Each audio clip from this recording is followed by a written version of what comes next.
ఓం శ్రీ మహాగణాధిపతయే నమః. ఓం శ్రీ గురుభ్యో నమః. ఓం శ్రీమద్ ధన్వంతరియే నమః. అందరికీ నమస్కారం. మొదటగా పాతాళంలో గంగ మళ్ళీ పైకి వచ్చి అంతర్వాహినిగా నిలబడుతుంది. అందుకే పాతాళ గంగ అని పిలుస్తారు. ఇక్కడ నదీ స్నానాలు చేయడం చాలా ఉత్తమం. మొదటగా సాక్షి గణపతి స్వామి దర్శనం చేసుకున్నాము. అక్కడ నుండి నేరుగా అఖిల భారత భక్త మార్కండేయ పద్మశాలీయుల అన్నసత్రంలో రూమ్ తీసుకున్నాము. దర్శనానికి వెళ్ళే ముందు నంది సర్కిల్ ఉంటుంది. ఇక్కడ నందీశ్వర స్వామిని దర్శనం చేసుకోండి. కొద్ది ముందుగా వస్తే గ్రామదేవత అంకాలమ్మ దేవాలయం ఉంటుంది.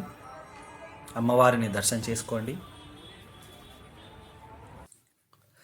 మన దేశంలో ఉన్న 12 జ్యోతిర్లింగాల్లో ఇది ఒకటి. ఇక్కడ జ్యోతిర్లింగం మరియు శక్తిపీఠం ఉండడం చాలా విశేషం. ఈ శ్రీశైల దేవస్థాన ప్రాముఖ్యతను తర్వాత వీడియోలలో చేస్తాను. ఎందుకంటే ఇక్కడ ఉన్న ప్రతి ఒక్క స్థలానికి ప్రత్యేకమైన విశేషం ఉన్నది.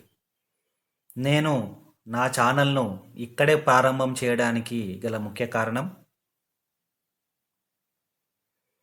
శ్రీశైల పర్వతం అనేక మహిమలతో ఆయుర్వేద వనమూలికలతో కూడియున్నది. ఈ పర్వతం పైన దొరుకు చిత్ర విచిత్రమైన మూలికలు ఎన్నో కలవు.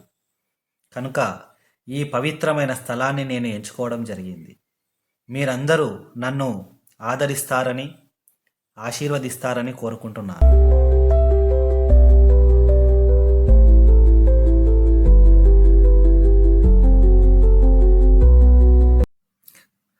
శివయ్యకు అత్యంత పరమభక్తురాలైనటువంటి మల్లమ్మ కన్నీరు దేవాలయం ఇక్కడ ఉన్నది, కొద్ది దూరంలోనే. మల్లమ్మ ఆ కాలంలో ఉపయోగించినటువంటి రోలు రోకలి ఇక్కడ మీకు దర్శనమిస్తాయి. ఖచ్చితంగా దర్శనం చేసుకోండి. సనాతన ధర్మాన్ని నిలబెట్టడానికి హిందూ మతం పేరు మీద కోటలు నిర్మించి హైందవ సామ్రాజ్యాన్ని ఏర్పాటు చేస్తున్న రోజులలో శివాజీ మహారాజ్ శ్రీశైలం వచ్చి భ్రమరాంబ అమ్మవారికి ధ్యానం చేస్తే అమ్మవారు ప్రత్యక్షమై ఖడ్గాన్ని ఈ పుణ్యక్షేత్రంలోనే ప్రసాదించింది. అందరూ తప్పకుండా దర్శించండి. పూర్వకాలంలో ఆదిశంకరాచార్యులు ఇక్కడికి వచ్చినప్పుడు ఆయనకు ఆచమనం చేయడానికి కూడా నీళ్లు దొరకని పరిస్థితి ఏర్పడింది. అప్పుడు ఆయన శివుణ్ణి ప్రార్థించారు.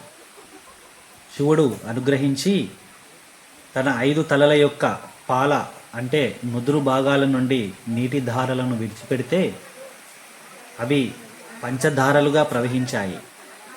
ఇది చూచి కనపడకుండా పోయిన తీర్థాలు అన్నీ కలిసి ఒక ధారగా శ్రీశైలం కొండపైకి ప్రవహించడం ప్రారంభించాయి.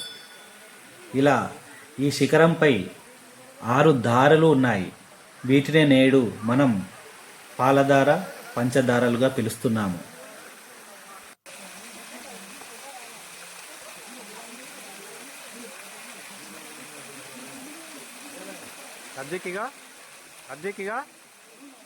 చూడు.